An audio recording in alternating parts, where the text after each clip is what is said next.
আমি কিন্তু সেটা মানি নাই।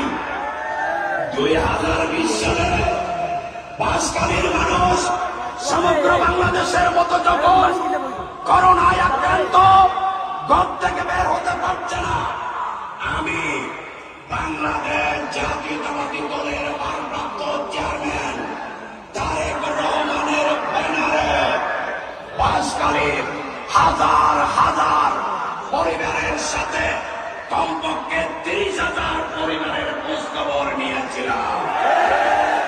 কার ব্যানারে? বিএনপি এবং বিএনপির ভারপ্রাপ্ত চেয়ারম্যানের ব্যানারে।